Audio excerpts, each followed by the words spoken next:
Oui,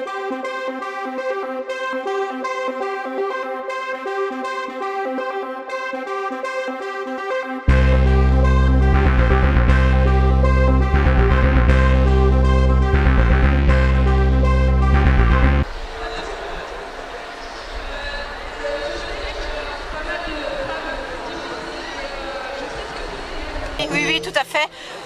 Je pense qu'on a atteint plus de 3000 femmes aujourd'hui. On pourra donner le chiffre tout à l'heure. 3300. 3300, d'accord.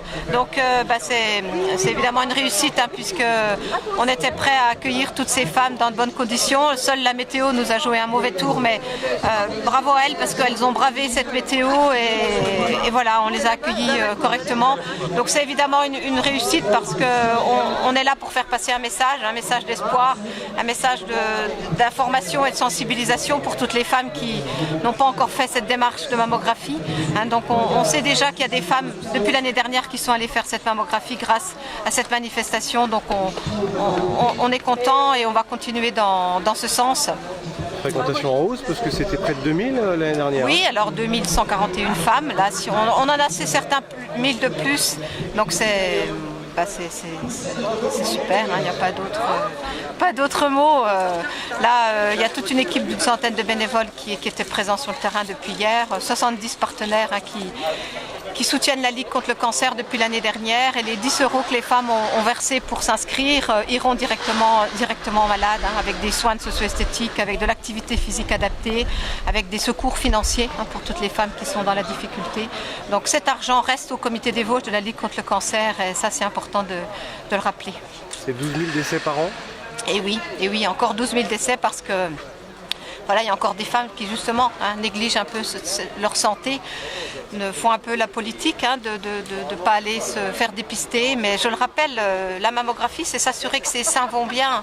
On repart dans 9 cas sur 10 rassurés et on revient dans 2 ans. Donc c'est une démarche de prévention, c'est une démarche individuelle de dire je vais faire cette mammographie parce que c'est une chance pour nous en France finalement d'avoir ce dispositif de dépistage qui est gratuit, je le rappelle.